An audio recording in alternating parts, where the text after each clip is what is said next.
नमस्कार मंडळी, श्री स्वामी समर्थ. स्वागत आहे तुमचं माझ्या यूट्यूब चॅनलवरती.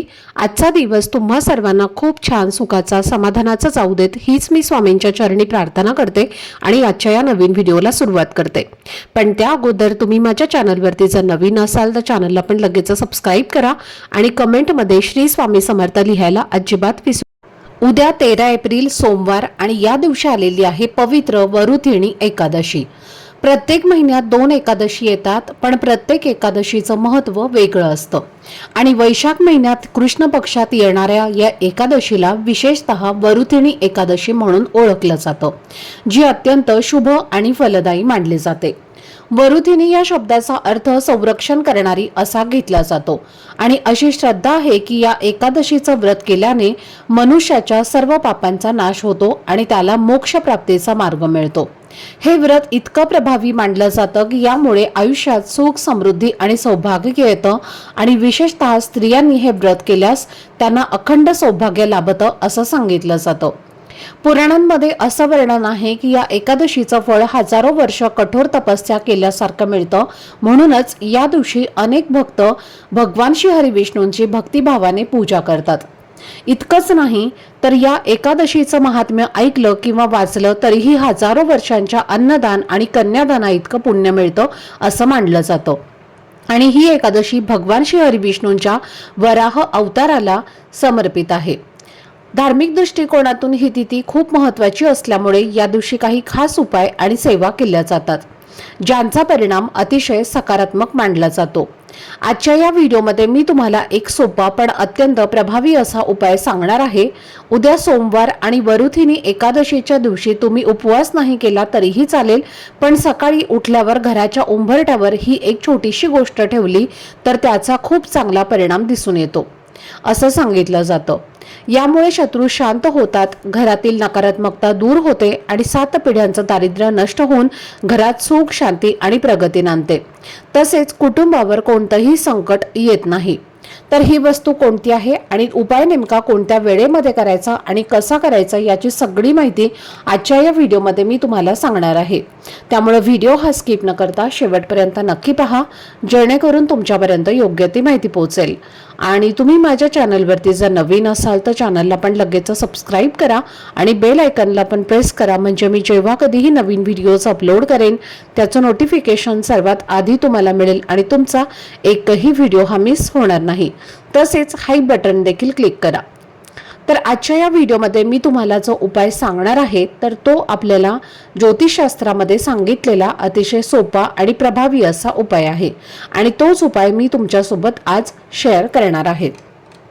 तर हा उपाय तुम्हाला उद्या सोमवारच्या वरुथिणी एकादशीच्या दिवशी करायचा आहे आणि शक्यतो सकाळी 12 वाजण्याच्या आधी हा उपाय करणं हा अधिक शुभ मानलं जातं.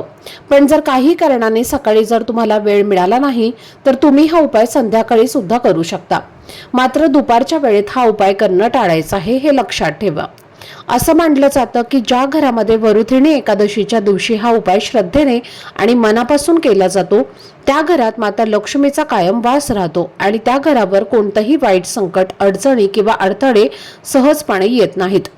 कारण वरुथिणी म्हणजे सर्व संकटांपासून संरक्षण करणारी अशी ही पवित्र तिथी मानली जाते. त्यामुळे या दिवशी केलेला छोटासा उपाय देखील आयुष्यात मोठा सकारात्मक बदल घडवू शकतो. विशेषतः जर तुम्हाला सतत आर्थिक अडचणी येत असतील, घरात पैसा टिकत नसेल, उत्पन्न असूनही खर्च जास्त होत असेल किंवा व्यवसायात अडथळे येत असतील, तर हे सर्व संकेत असतात की लक्ष्मी घरामध्ये स्थिर राहत नाही. पण लक्षात ठेवा, लक्ष्मी म्हणजे फक्त पैसा नाही तर घरात सुख, शांती, समाधान, ऐश्वर्य आणि कुटुंबातील प्रेम, एकोपा आणि आनंदी वातावरण असणं हे सुद्धा तितकंच महत्त्वाचं असतं. आणि खरं तर यालाच घरात लक्ष्मी नांदणं असं म्हटलं जातं. म्हणूनच फक्त पैसा मिळवणं पुरेसं नसतं, तर तो टिकणं आणि घरातील वातावरण सकारात्मक राहणं हे देखील तितकंच आवश्यक असतं. आणि हाच उद्देश ठेवून मनामध्ये हा उपाय करण्यास सांगितला जातो. काही दिवस असे असतात ज्यांचं महत्त्व खूप मोठं असतं आणि त्याचा परिणाम आपल्या आयुष्यावर खोलवर होतो आणि एकादशी ही त्यापैकीच एक अत्यंत पवित्र आणि प्रभावी तिथी मानली जाते.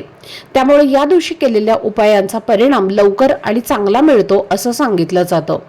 पुराणांमध्ये सुद्धा असा उल्लेख आहे की एका व्यक्तीने वरुथिणी एकादशीच्या दिवशी श्रद्धेने व्रत करून हा उपाय केला होता आणि त्याच्या आयुष्यातील अनेक अडचणी, संकट आणि अडथळे दूर झाले। तसेच भगवान श्री हरी विष्णू माता लक्ष्मी त्यांच्यावर प्रसन्न झाले। म्हणूनच जर तुम्हाला शक्य असेल तर उद्या व्रत करण्याचा तुम्ही प्रयत्न नक्की करा।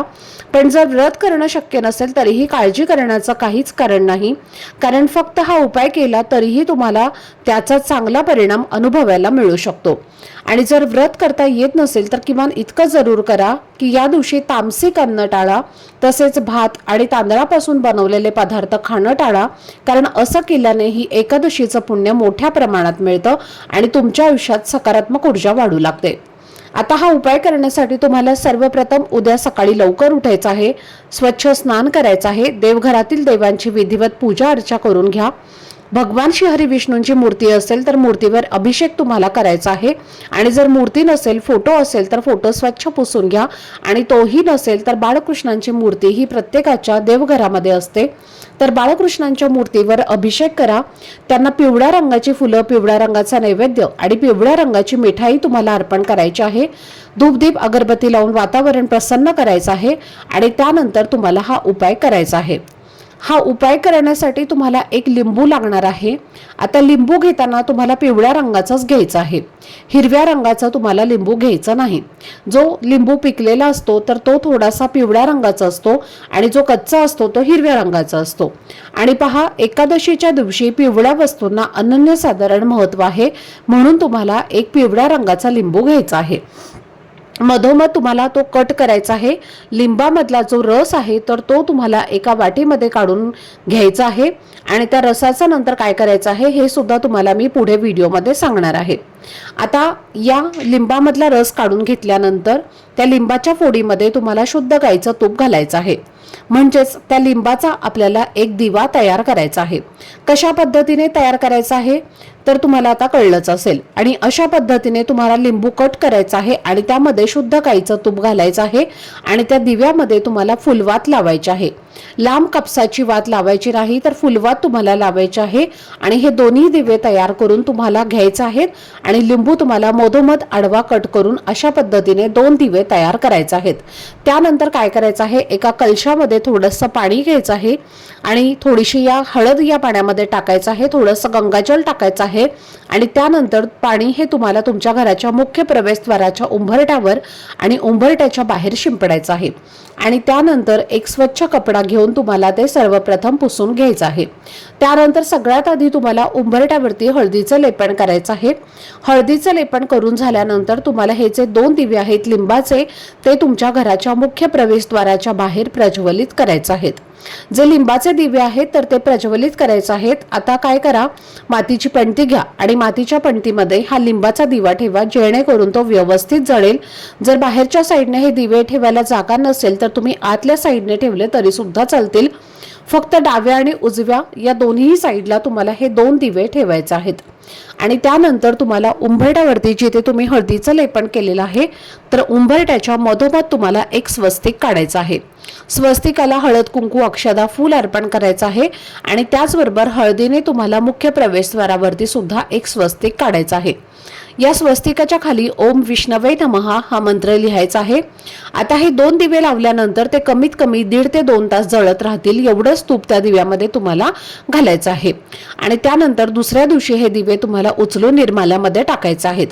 आता जो लिंबाचा रस आपण काढलेला होता तर त्याचा काय करायचं आहे पहा, तर हा लिंबाचा रस तुम्ही फेकून न देता, जेवणामध्ये न वापरता तो लिंबाचा रस जो आहे तर तो तुम्हाला फरशी पुसताना त्या पाण्यामध्ये टाकायचा आहे आणि त्याच दिवशी जर तुम्ही टाकला तरीही चालेल किंवा दुसऱ्या दिवशी मंगळवार आहे आणि त्या दिवशी तुम्ही लिंबाचा रस पाण्यामध्ये टाकला तरी सुद्धा चालेल, पण फरशी तुम्हाला पुसण्याच्या पाण्यामध्ये हा रस टाकायचा आहे। आणि अशा पद्धतीने हा छोटासा उपाय जो आहे तर तो तुम्हाला उद्या वरुथिणी एकादशीला करायचा आहे। खूप जास्त प्रभावी उपाय आहे। हा उपाय जर तुम्ही केला तर पहा, तुमच्या घरामध्ये जे काही संकट, अडचणी, अडथळे आहेत, कुटुंबावरती वारंवार संकट येत असतील, विघ्न येत असतील तर यासारख्या समस्या ज्या आहेत तर त्या दूर होतील घरात पैसे येण्याचे मार्ग मोकळे होतील आणि आपल्या कुटुंबावर कोणतंही वाईट संकट जे आहे तर ते येणार नाही। त्याचबरोबर वरुथिणी एकादशीला एक लिंबू घ्या आणि आपल्यावरनं 7 वेळेला उतरवून घ्यायचं आहे। ज्या प्रकारे घड्याळाचा काटा फिरतो त्या प्रकारे 7 वेळेला उतरवून घ्या आणि त्यानंतर हा जो लिंबू आहे तर तो घरातील एका कोपऱ्यामध्ये ठेवून द्यायचा आहे आणि दुसऱ्या दिवशी उचलून तो वाहत्या पाण्यामध्ये विसर्जित करायचा आहे। जेव्हा असा लिंबू तुम्ही स्वतःवरून उतरून घेता तेव्हा तुमच्यामध्ये असणारी नकारात्मक ऊर्जा किंवा तुम्हाला कोणाची वाईट नजर लागलेली असेल तर ती निघून जाते आणि आपली प्रगती व्हायला सुरुवात होते। तर हा एक उपाय सुद्धा तुम्ही वरुथिणी एकादशीला करू शकता। संपूर्ण दिवसभरामध्ये जेव्हा तुम्हाला कधी शक्य होईल तेव्हा तुम्ही हा उपाय केला तरीही चालेल। त्याचबरोबर उद्या वरुथिणी एकादशीला आर्थिक समृद्धीसाठी भगवान श्री हरी विष्णूंच्या चरणी किंवा माता लक्ष्मीच्या चरणी एक पिवळं लिंबू जे आहे तर ते आवर्जून अर्पण करा। त्यामुळे धनप्राप्तीचे मार्ग जे आहेत तर ते मोकळे होतात असं मानलं जातं। म्हणून हा एक लिंबू तुम्ही नक्की अर्पण करा आणि दुसऱ्या दिवशी तो तुम्ही स्वयंपाकघरामध्ये सुद्धा वापरू शकता। त्याचबरोबर उद्या एकादशीच्या दिवशी सकाळी लवकर उठून स्वच्छ स्नान करून पिंपळाच्या झाडाला जल अर्पण करून त्या झाडाखाली एक लिंबू ठेवून यावं। त्यानंतर मागे वळून न पाहता सरळ घरी यायचं आहे। असं केल्याने जुन्या संकटांपासून मुक्ती मिळते। त्याचबरोबर या एकादशीच्या दिवशी लिंबू खाणं हे सुद्धा खूप शुभ मानलं जातं, म्हणून तुम्ही लिंबू सुद्धा या दिवशी खाऊ शकता। तर हे काही प्रभावी उपाय जे आहेत तर ते आपल्याला उद्या वरुथिणी एकादशीला करायचे आहेत। तर ही अत्यंत महत्त्वाची माहिती मला तुमच्यापर्यंत शेअर करायची होती। आजचा हा व्हिडिओ जर तुम्हाला आवडला असेल तर व्हिडिओला लाईक करा, चॅनलवरती नवीन असाल तर चॅनलला सबस्क्राईब करा आणि हा व्हिडिओ आपल्या मित्रपरिवारासोबत जास्तीत जास्त शेअर करा। चला तर मग भेटूया पुढच्या नवीन व्हिडिओमध्ये। तोपर्यंत सर्वांना श्री स्वामी समर्थ। धन्यवाद।